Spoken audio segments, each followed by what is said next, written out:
Pai, eu oro, Senhor Jesus, para que os ouvidos da sua igreja estejam completamente ligados à tua voz, Pai. Eu repreendo em nome de Jesus toda a voz do eu. Eu repreendo em nome de Jesus toda a voz de Satanás.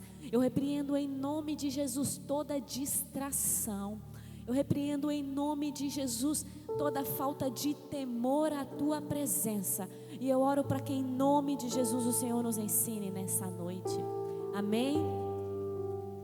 Abra suas Bíblias comigo no livro de João, capítulo 13, verso 23.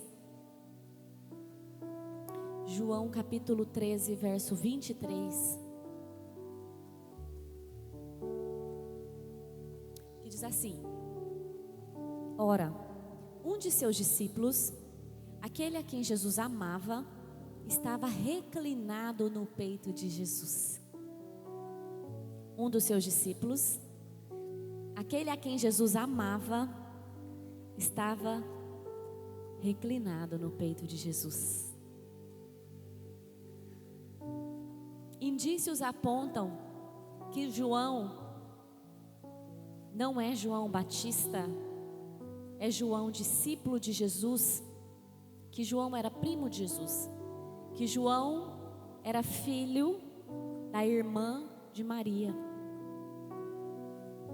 E a Bíblia vai dizer que quando Jesus estava ensinando à mesa os seus discípulos, João se encontrou reclinado no peito de Jesus. Nessas últimas semanas nós falamos na palavra do pastor Ney, na palavra do Manuel, sobre discípulo ou multidão. Mas eu quero te trazer para pensar hoje, crendo que você já escolheu se tornar discípulo, crendo que você já saiu do meio da multidão, crendo que você já se aproximou bastante e entendeu a importância de ser discípulo. Eu quero falar da diferença entre discípulos e discípulos. Na mesa haviam 12 discípulos de Jesus. 12 discípulos estavam à mesa. Mas João escolheu recostar no peito do mestre. Existem discípulos que caminham com Jesus. Existem discípulos que convidam Jesus para estar à sua mesa. Existem discípulos que têm prazer em estar na presença de Jesus, porém não têm coragem de deitar no seu peito e ouvir o seu coração. Mas João, a Bíblia diz que ele era o discípulo amado. Ele era o discípulo amado de Jesus. Talvez você tenha facilidade de orar, e quando você ora, porque você já é discípulo, você chama Deus de Deus. Deus, meu Senhor, meu Salvador, meu Rei. Mas talvez você tenha dificuldade de chamar Deus de Pai. E chamá-lo de Pai, estar disposto a recostar no peito dele, estar disposto a ouvir o seu coração, sentir que você é filho e que todo filho tem acesso ao coração do Pai. Todo filho tem acesso ao fôlego do Pai. Quem é pai aqui, quem é mãe, sabe o quanto é gostoso sentir o respirar dos nossos filhos, o cheirinho do hálito deles, o calor da respiração pertinho do nosso peito, pertinho do nosso coração. Essa graça não é uma graça que apenas João foi contemplado. A graça de ouvir o coração do Pai, a graça de conhecer os segredos do Pai, é uma graça liberada para todos que escolheram ser discípulos de Jesus. Em dada situação, nós estávamos em uma conferência de casais, nós já passamos por muitas conferências de casais, e em uma delas, sempre nas conferências, a gente tem aquele momento que a gente quer que o casal tira a foto do beijo, certo? Beija, beija pra gente tirar a foto. É uma brincadeira, é legal, é divertido. A gente sempre faz isso nos encontros de casais, ou na maioria deles. E em dada conferência de casais, alguns anos atrás, nesse momento, quando a gente encorajava um casal a dar o beijinho pra gente fazer a foto, eles ficaram assim meio sem graças e tal, mas deram lá um selinho, a gente tirou a foto. Foi muito interessante porque depois que passou esse momento ali da foto, a esposa nos procurou. Irmã, obrigada por esse momento. Eu nunca havia beijado meu marido.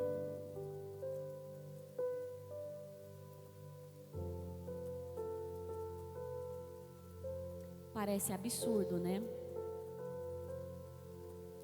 Mas eu estou falando de discípulos que não têm provado dos benefícios da aliança, que não têm provado dos benefícios do relacionamento, que não têm se sentido digno de tocar o Pai. E deixa eu te contar uma coisa: nós não somos dignos mesmo, nós não merecemos mesmo. Mas quando nós recebemos o Cristo como nosso Senhor, quando nós recebemos o Cristo como nosso Salvador, nós recebemos todo direito de filho, toda a graça de filhos. E deixa eu te falar algo: quem se assenta na ponta da mesa não tem a mesma qualidade de audição do que quem recosta a cabeça no peito. Quem se assenta lá no último lugar e fala: Deus, eu não mereço nada, eu vou ficar aqui de longe, só ter o Senhor já é uma honra. Você tem dificuldade de ouvir a voz do Pai, de sentir o suspiro do Pai, de ser dirigido pelo Pai. Então eu quero te encorajar hoje a se aproximar do peito do Mestre, a desfrutar dos benefícios da aliança de ser noiva do Rei. Amós, capítulo 3, versos 7 e 8. Amós, capítulo 3, versos 7 e 8 vai dizer assim. Presta atenção nesse texto. Esse texto mudou a minha vida. Mudou a minha vida espiritual, mudou a minha fé. Esse texto fez a minha fé saltar de 5 para 10. Certamente o Senhor Deus não fará coisa alguma sem antes ter revelado o seu segredo aos seus servos, os profetas. Deixa esse texto. Certamente o Senhor Deus não fará coisa alguma sem ter revelado o seu segredo aos seus servos, os profetas. Eu descobri esse texto há aproximadamente uns 15 anos atrás. Cheguei para fazer um devocional e abri nesse texto. Quando eu li esse texto, eu falei: uau! Que texto incrível! Que promessa incrível! Uau, a minha vida nunca mais vai ser a mesma. Sabe por quê? Ele está dizendo assim: que Deus, nosso Pai, o nosso Senhor, Ele não vai fazer coisa alguma, Ele não vai permitir que coisa alguma aconteça nas nossas vidas sem que Ele nos fale antes, sem que Ele nos avise antes, sem que Ele nos revele antes. Então tem vozes humanas que muitas vezes chegam aos nossos ouvidos que não testificam com nada que o Senhor falou. Então hoje eu penso: não, mas Deus não me falou sobre isso.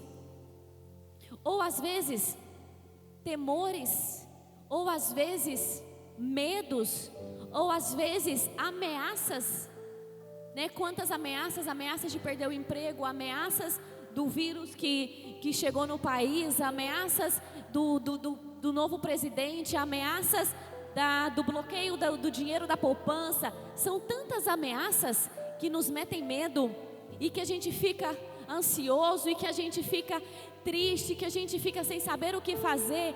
Mas quando você entende que Ele não vai fazer coisa alguma sem antes falar com você, sem antes te revelar, você descansa. Você não teme. Você não fica ansioso. Porque você sabe que qualquer coisa que o seu pai for fazer, ele vai falar com você. E a voz dele é uma voz que produz paz. Há aproximadamente um ano antes de eu perder meu pai, o Senhor falou comigo que eu e o Abel deveríamos fazer uma campanha de 30 dias para que o Senhor prolongasse os dias de vida dele. Mais ou menos um ano antes dele falecer. E nós fizemos todos os dias. Nós reunimos, nós cantamos, nós oramos e nós pedimos a misericórdia de Deus sobre a vida do meu pai. Um ano antes. E o barracão onde eu e o Abel morávamos era na frente da casa dos meus pais. E tinha uma escada assim para descer, para ir para o nosso barracão. E sempre que eu colocava os meus pés nessa escada, o Senhor falava comigo: volte e aproveite o tempo. E eu voltava. E eu ia ficar mais um pouco com ele. Isso aconteceu inúmeras vezes ao longo desse último ano. Inúmeras vezes. Quando eu colocava o meu pé na escada, o Senhor falava: volte e aproveite o tempo. Na semana em que ele faleceu, 2, 3 dias, 4 dias antes dele falecer, o Senhor me deu um sonho. E nesse sonho, eu via um velório muito grande. Eu via uma coroa vermelha e uma multidão, e alguém vinha, estava eu e o Abel, e alguém vinha e nos roubava a nossa carteira. E eu falava para o Abel: vamos correr porque tem ladrão aqui. A gente começava a correr porque tinha ladrão, e a gente começava a correr no meio da multidão do velório. E eu ia correndo até o final de um corredor. E quando eu chegava no final desse corredor, tinha uma porta, e nessa porta meu pai estava em pé, muito tranquilo, e ele falava assim para mim: não adianta correr, a porta já se fechou. Então, quando a gente soube que meu pai tinha sofrido um acidente bem distante daqui, e a gente teve que sair correndo às pressas, as pessoas disseram que ele estava preso nas ferragens, e nós fomos, eu, Abel e minha mãe. Quando a gente passou ali no Gaiola, eu falei: mãe, eu acho que meu pai não está vivo. E ela ligou para alguém e falou para essa pessoa assim: fulano, me fala a verdade, o Senhor já me revelou, o Senhor já falou comigo. Eu sei que o Nilson não está vivo. E aí ele falou para minha mãe: se Deus já falou com você, então eu não vou te esconder mais não, ele não está vivo. E foi interessante porque meu tio estava com ele, estava em outro caminhão, estava em outro veículo. Quando meu pai estava ali agonizando nas ferragens, passa alguém e rouba a carteira dele. E outra pessoa veio até meu tio e falou para o meu tio assim: teve um motorista que roubou as coisas do seu irmão, roubou o celular e roubou a carteira. Mas ele está parado em tal lugar, em tal posto, ali a 100 quilômetros de distância mais ou menos. Eu estou indo lá e eu vou fazer ele esperar para devolver. E meu tio nos ligou, a gente pagou um mototáxi, esse mototáxi foi até nessa outra cidade. Chegou lá, estava o caminhoneiro com a carteira, com as coisas do meu pai que ele havia roubado. E eles devolveram. Não é para dor.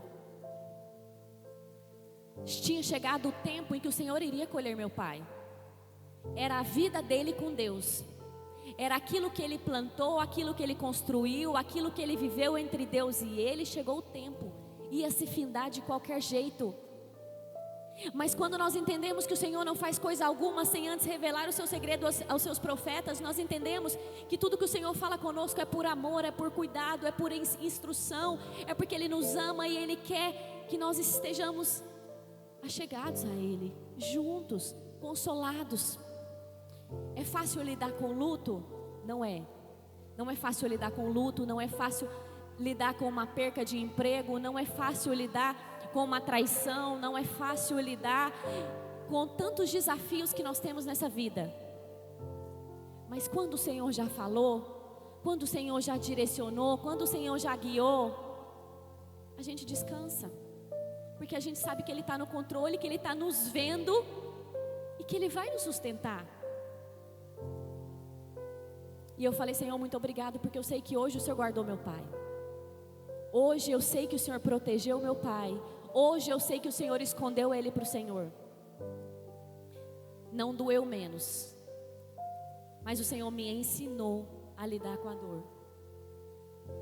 Muitas vezes nós nos preocupamos em ouvir a voz de homens. Nós queremos conhecer os segredos de homens. Nós queremos saber o que está passando na cabeça do nosso patrão em relação ao nosso contrato. Nós queremos saber se aquele cliente que nós temos vai continuar conosco ou vai mudar de fornecedor. Nós queremos saber se o nosso líder, o nosso pastor está vendo aqui o nosso desempenho e se ele vai dar um cargo para a gente. Nós queremos saber o que o homem está pensando a nosso respeito e qual o próximo passo do homem a nosso respeito. Deixa eu te falar uma coisa, esse foco está errado, essa preocupação está errada, porque enganoso é o coração mais que todas as coisas. O homem pode dizer uma coisa hoje e mudar de ideia amanhã. Sabe, o homem pode te fazer uma promessa hoje e mudar de ideia amanhã, não cumprir a promessa. Alguém pode te colocar em uma posição hoje e te tirar dessa posição amanhã. Mas se você se preocupa em ouvir a voz do Senhor, Ele não vai fazer coisa alguma sem antes se revelar os seus segredos para você. Nada vai acontecer sem que você saiba. Nada vai acontecer sem que você tenha ouvido antes. Nada vai acontecer e te pegar de surpresa. E quando acontecer, você vai saber: o meu pai já havia me falado, o meu pai já havia me avisado, o meu pai já havia me contado. Não há nada melhor do que recostar no peito do Senhor e ouvir os segredos dele. E quando eu entendi essa palavra, rapaz, mas eu fiquei uma filha orgulhosa demais. Porque eu entendi que o meu pai vai falar comigo, que o meu pai vai se revelar a mim. João era o discípulo amado de Jesus. João não se contentava em estar perto, ele queria estar inserido, encostado, colado.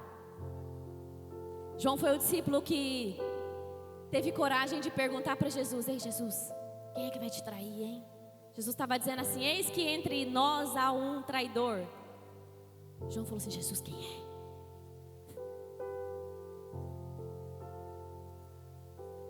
Quando Jesus ressuscitou a filha de Jairo, João estava dentro do quarto.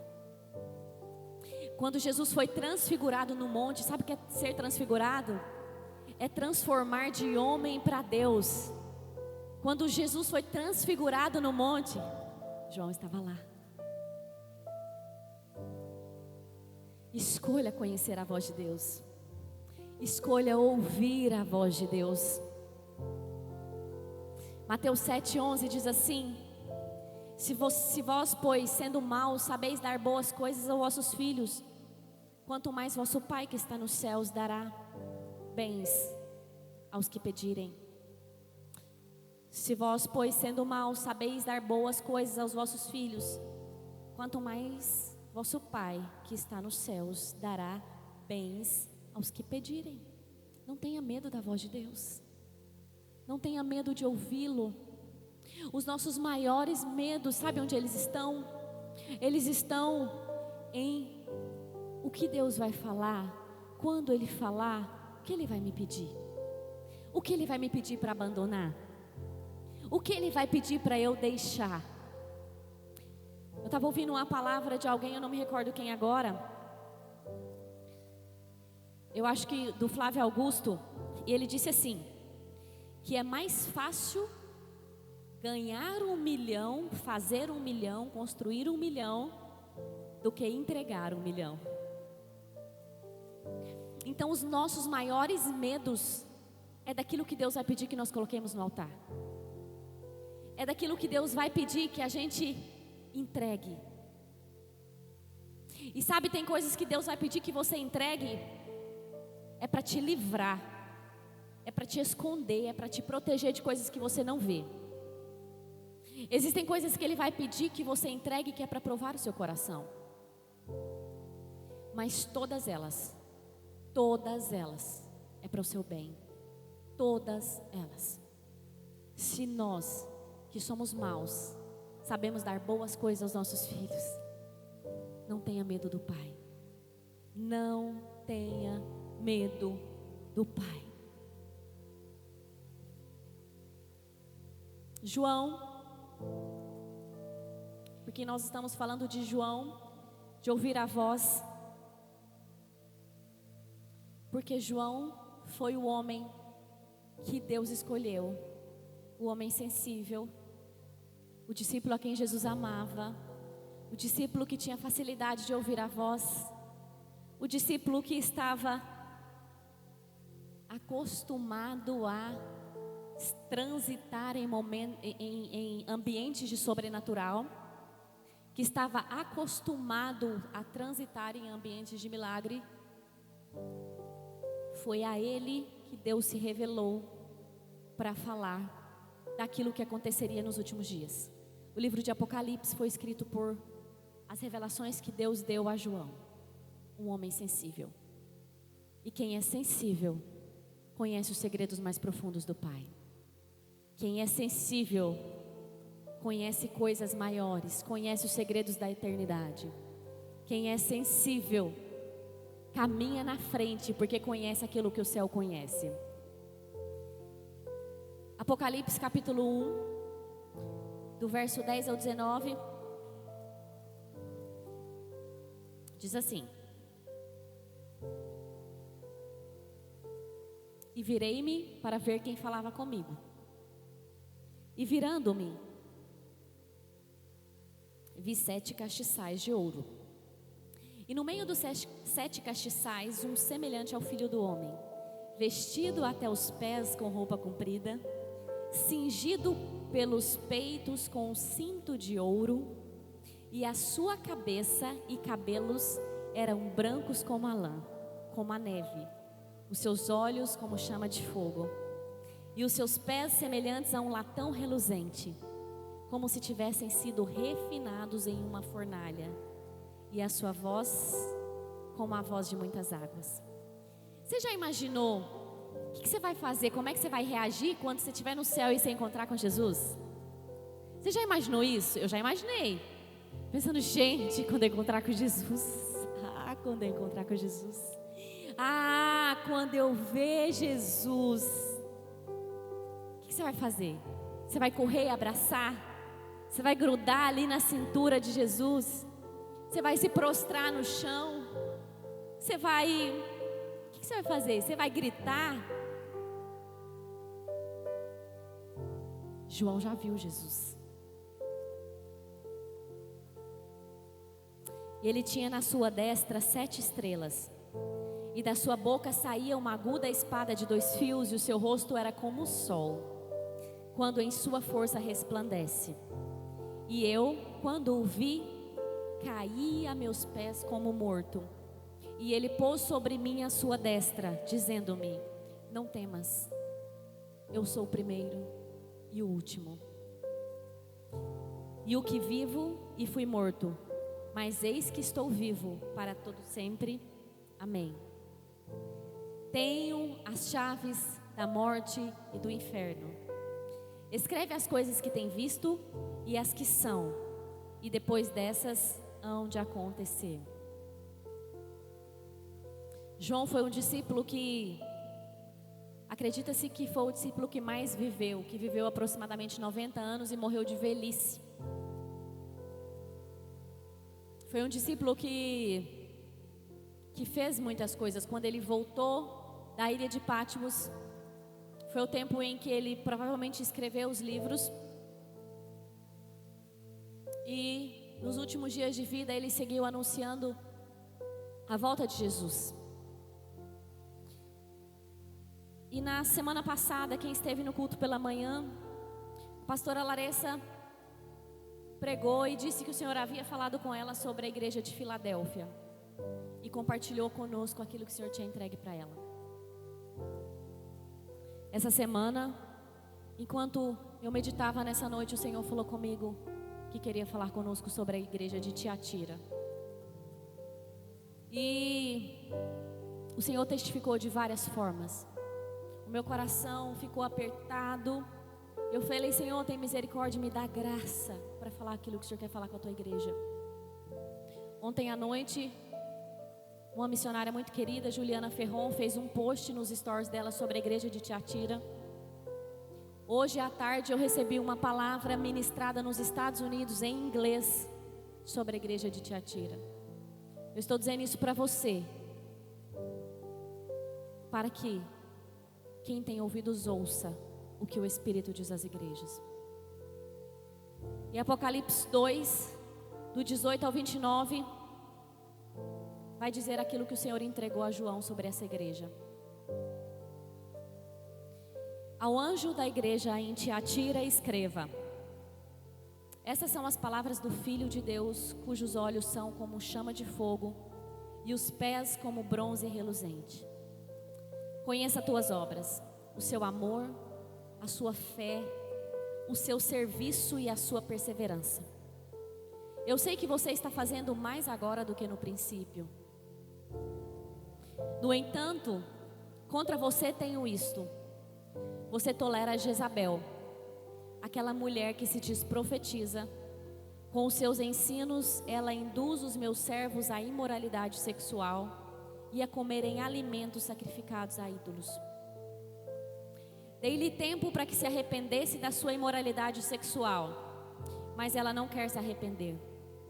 Por isso vou fazê-la adoecer e trarei grande sofrimento aos que cometem adultério com ela, a não ser que se arrependam das suas obras que ela pratica. Matarei os filhos dessa mulher, então todas as igrejas saberão que eu sou aquele que sonda mente e coração. Sou aquele que sonda mente e coração.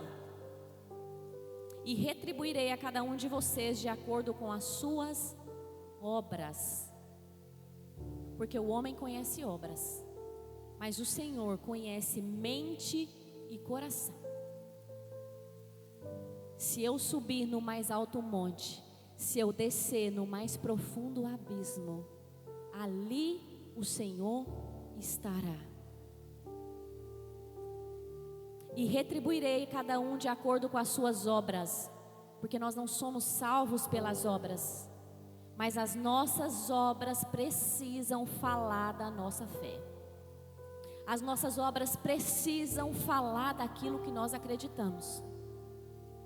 E nós seremos abençoados, nós seremos abundantes quando as nossas obras confessarem aquilo que há no nosso coração.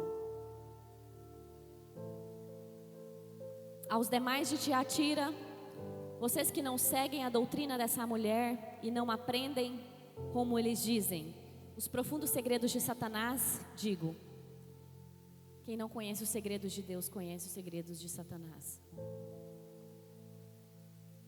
Digo, não porei outra carga sobre vocês, tão somente apeguem-se com firmeza aos que vocês têm, até que eu venha. Aquele que vencer e fizer a minha vontade, até o fim, darei autoridade sobre as nações. Ele as governará com cetro de ferro e as despedaçará com um vaso de barro. Eu lhes darei a mesma autoridade que recebi do meu Pai. Aquele que tem ouvidos, ouça o que o Espírito diz à igreja. Quem tem ouvidos aqui? Só levanta a mão quem tem ouvidos. Quem veio aqui para distrair na noite de domingo? Mas quem tem ouvidos, ouça o que o Espírito diz à igreja. Nenhuma igreja, nas cartas que João escreveu às igrejas, às 7 igrejas, nenhuma igreja recebeu tantas promessas quanto a igreja de Tiatira. Nenhuma igreja recebeu promessa de autoridade como a do próprio Jesus, como a igreja de Tiatira. Mas também nenhuma igreja recebeu a difícil missão, a dura missão de se livrar de Jezabel. Quem foi Jezabel? Jezabel foi esposa de Acabe. Acabe governou sobre as 10 tribos do norte de Israel. Acabe, ele era hebreu, se tornou governador de Israel, ou seja, Acabe era povo de Deus e foi levantado como rei para governar o povo de Deus. Só que o pai de Acabe faz um acordo político que beneficiaria a família deles, que era uma família muito rica. E esse acordo foi fazer com que o seu filho Acabe se casasse com uma mulher estrangeira que não era hebreia, que não era do povo de Deus. Então houve uma aliança baseada em acordos financeiros e políticos. E a sua esposa era adoradora de Baal, Acabe adorador de Deus. Só que, de tanto Jezabel manipular Acabe, Acabe construiu um altar para Baal no seu tempo de reinado. Mas Acabe não destruiu o altar do Senhor. Então o povo, governado por Acabe, eles ofereciam ofertas a Deus e eles ofereciam ofertas a Baal.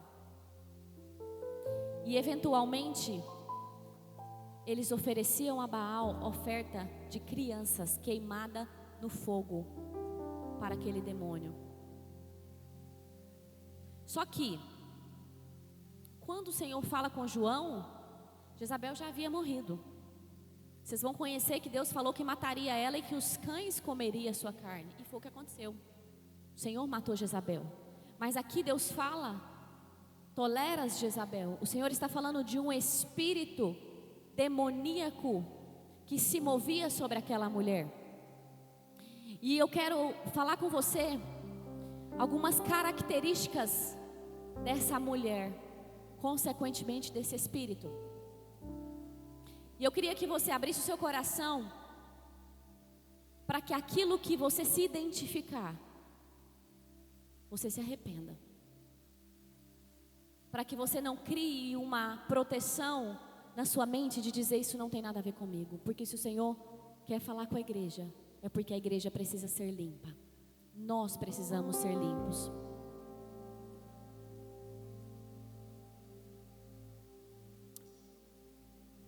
O espírito de Jezabel é um espírito que divide a igreja. É um espírito que divide a adoração. Pessoas que adoram a Deus, mas adoram outros deuses. Pessoas que têm um pé na igreja, mas têm um pé no mundo. Pessoas que têm um pé no cristianismo, mas têm um pé nos prazeres que Satanás oferece. Pessoas que adoram a Deus talvez no domingo, na segunda, mas na terça e na quarta usa a sua boca para amaldiçoar, usa a sua boca para contar piadas com duplo sentido, usa a sua boca para destratar pessoas, desonrar pessoas, desrespeitar pessoas, pessoas que são apaixonadas ainda pelo mundo, que está na igreja, mas ama uma resenha, ama uma festa, ama uma bebida, pessoas que estão aqui, mas não conseguiram abandonar o culto a Satanás lá fora. Jezabel tinha 2 altares. Mas a palavra diz que nós não podemos servir 2 senhores, porque nós iremos agradar a um e desagradar o outro. Um espírito que gosta de fazer alianças para ampliar o seu poder. Acabe fez uma aliança com Jezabel para que o seu poder financeiro e político fosse ampliado. E a Bíblia vai dizer que Acabe foi o pior rei de todos os tempos. E Acabe era um homem do coração bom, não era um homem sanguíneo, não era um homem mau, mas foi um homem manipulado, que foi tido como o pior rei, porque fez aliança com o mundo das trevas. Ei, se eu conheço a voz do Senhor, se eu sei o que o Senhor tem para mim, se eu sei que Ele é o meu Pai, se eu sei que eu sou filha, qual sentido faz eu fazer uma aliança com quem desonra o meu pai, com quem odeia o meu pai, com quem é inimigo do meu pai, para que eu tenha benefícios. Todos nós temos pais e mães. Imagine que você conhece alguém que fala mal da sua mãe e do seu pai, conhece alguém que odeia sua mãe e seu pai, mas te propõe uma aliança comercial. Gente, o mundo espiritual, ele é legal. Não precisava que ninguém te dissesse isso. Um ímpio que está produzindo heranças de morte, que está produzindo legados de morte, que está condenado, porque quem não recebeu Jesus como Senhor, não estou falando sobre religião, sobre unity, sobre assembleia, não estou falando sobre placa de igreja, mas quem não recebeu Jesus como Senhor e Salvador e mudou a sua vida de dono, já está condenado. Como eu posso fazer uma aliança com alguém que já está condenado? Um espírito que faz alianças para que seu poder seja ampliado. Um espírito que aspira por controle. Todo mundo deseja controle. Quem aqui não tem esse senso de controle? Quem aqui não tem senso de controle nenhum? Todos nós temos senso de controle. Todos nós temos o desejo de controle. Eu tenho o desejo de controlar os meus filhos. Mas às vezes também eu tenho desejo de controlar meu marido. E aí a gente precisa entender duas coisas. Só que ele não deixa. Ele é bravo.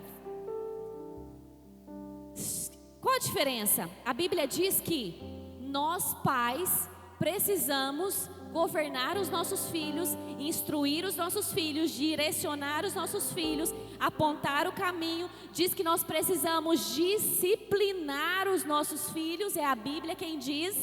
Então, quando eu governo os meus filhos, quando eu ensino, quando eu conduzo, quando eu coloco eles no caminho, na direção, eu estou honrando a Deus, obedecendo a sua palavra.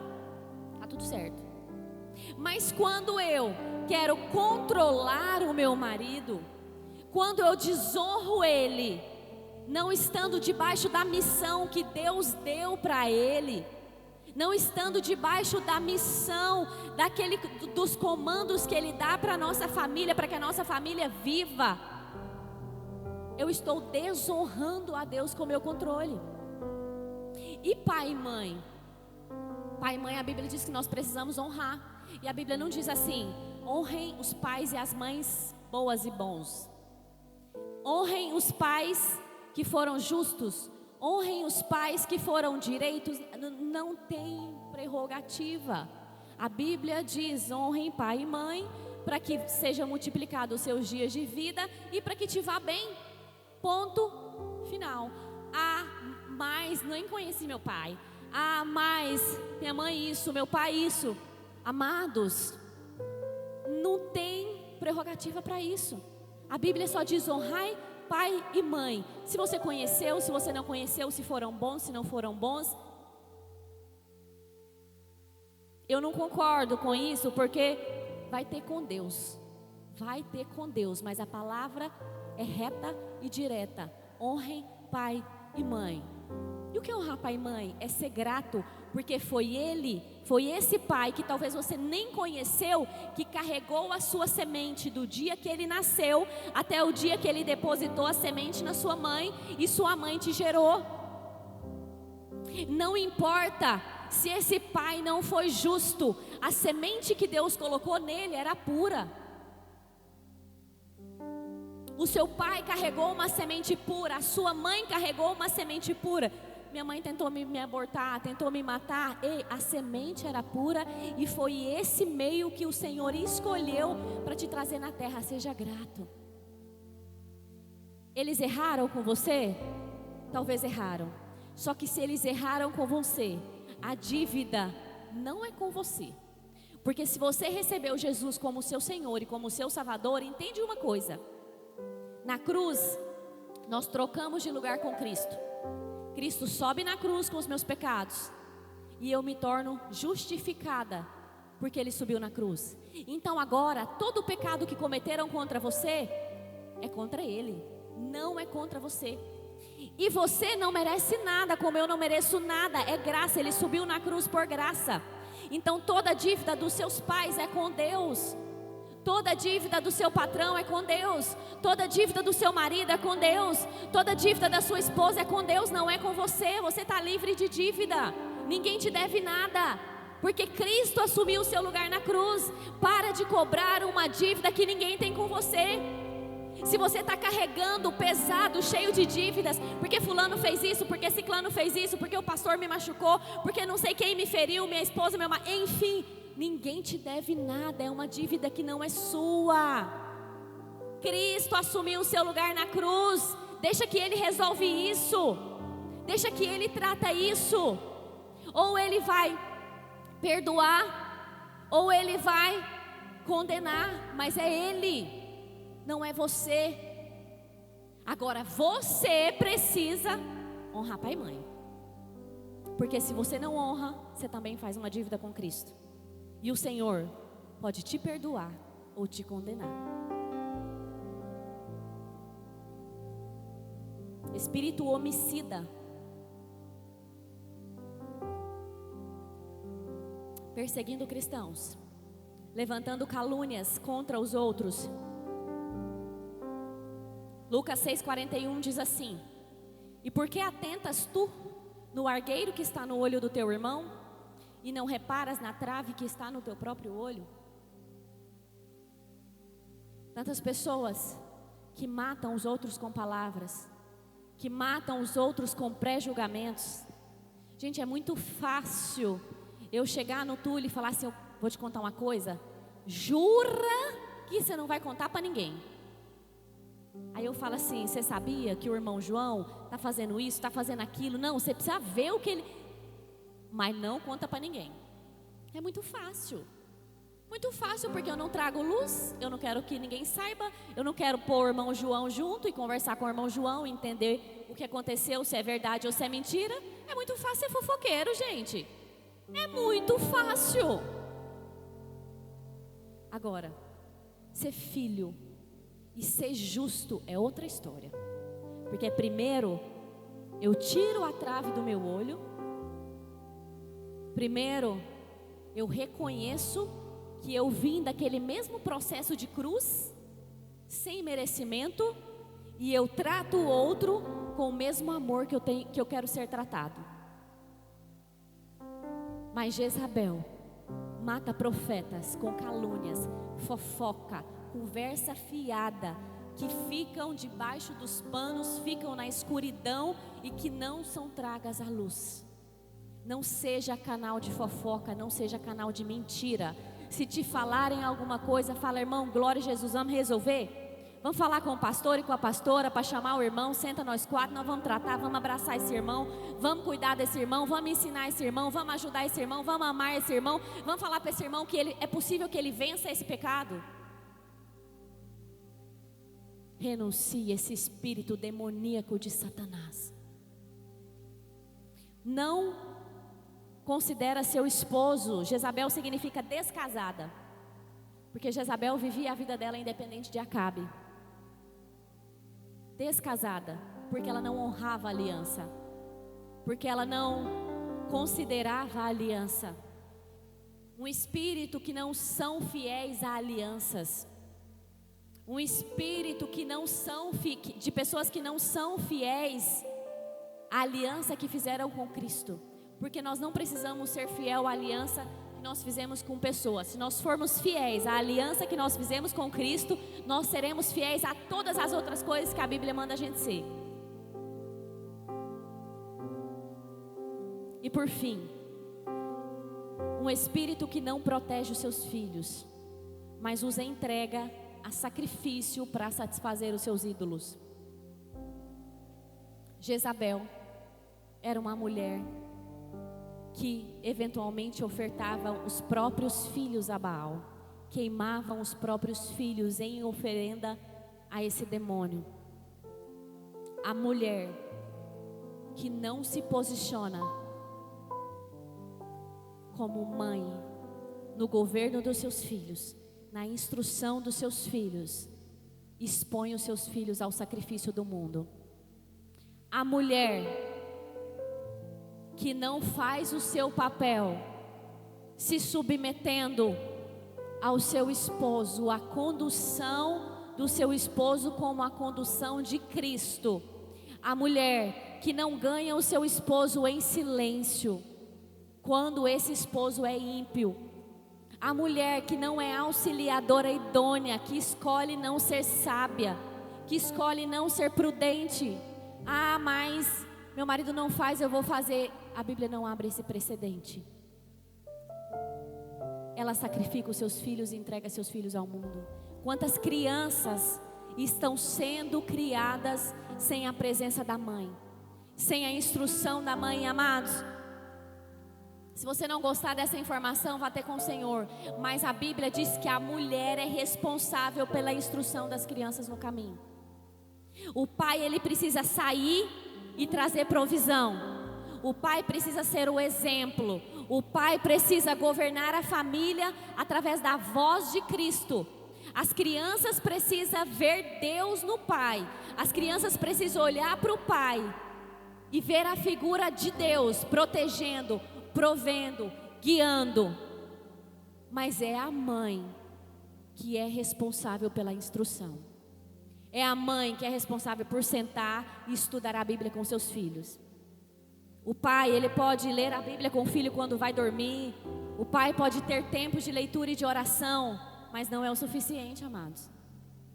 A palavra no coração dos nossos filhos precisa ser inculcada dia e noite.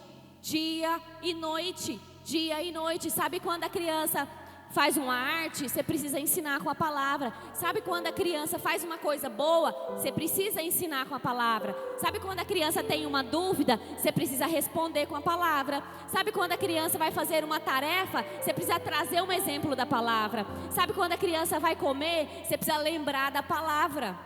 E nesse momento o pai está trabalhando.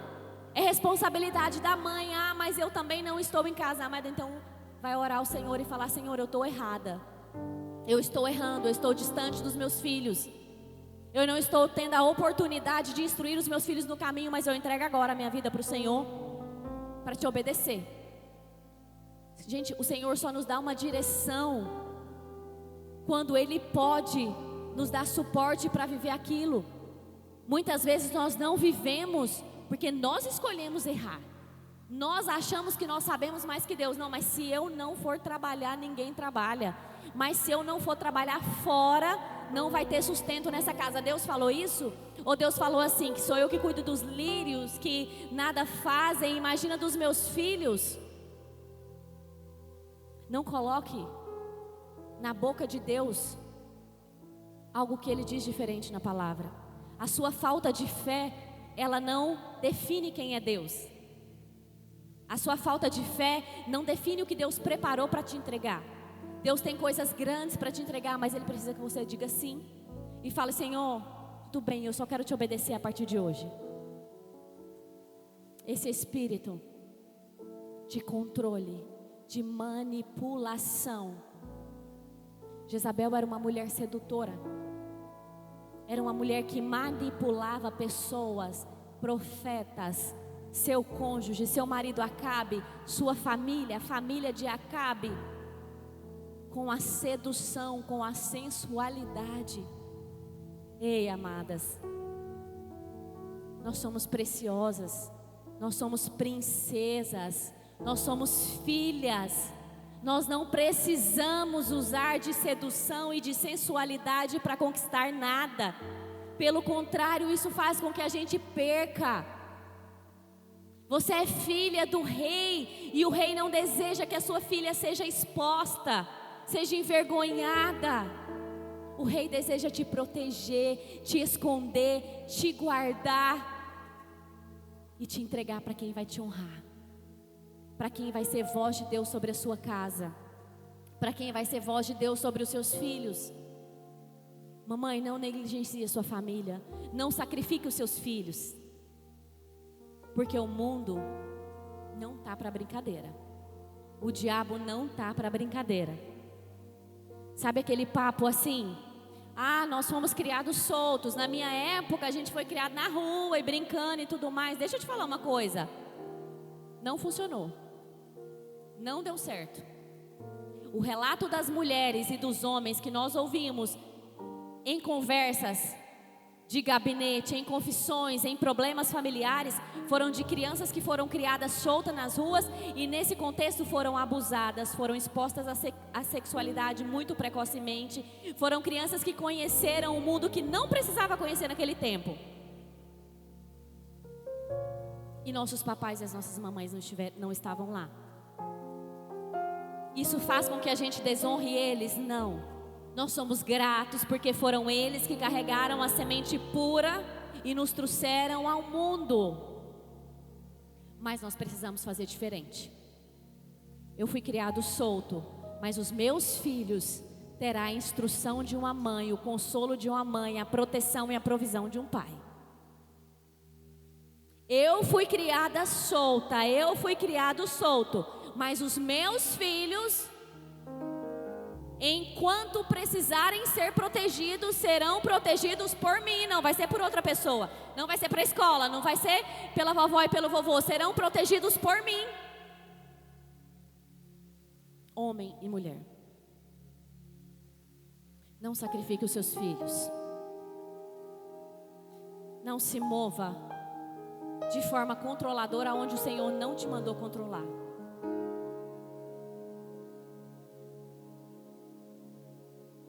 Cada posição, o Senhor não mandou que você controle o seu patrão, controle o seu pastor. O Senhor mandou, tem um papel específico para você. Tem um momento que você precisa governar, que você precisa controlar, mas tem um momento que você precisa se submeter.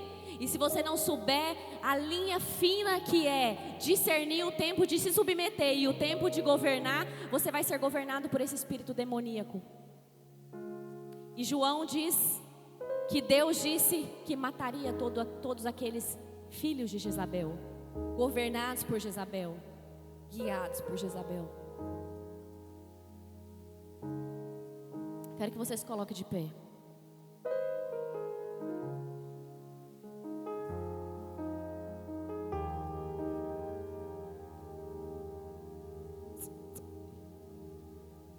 As promessas para essa igreja: e ao que vencer e guardar até o fim as minhas obras, eu darei poder sobre as nações,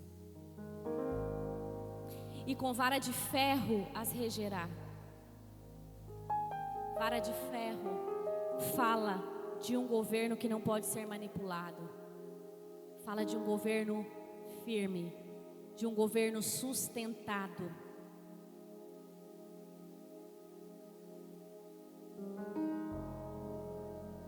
E serão quebradas como vasos de oleiro as nações, como também recebi do meu Pai, dar-lhes-ei a estrela da manhã. Quem tem ouvidos ouça o que o Espírito diz às igrejas. Eu quero pedir agora que, se você já se viu em algum momento de desonra a Deus, através do controle, da manipulação, através do abandono dos seus filhos, através do abandono da sua esposa, através do abandono da sua família, através de alianças feitas por interesses, alianças erradas feitas por interesses. Se você já se viu em uma situação de um pé na igreja, mais um pé nos prazeres do mundo, um dia adorando a Deus e um dia adorando Satanás, porque você não consegue renunciar aos prazeres que Ele oferece e Ele oferece, eu quero te pedir que você ajoelhe agora no seu lugar, em reconhecimento do seu pecado e em arrependimento. Nós vamos orar agora por arrependimento. Nós vamos orar por arrependimento.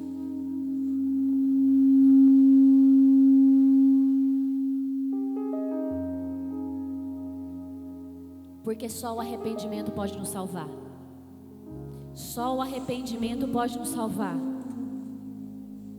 Presta atenção numa coisa.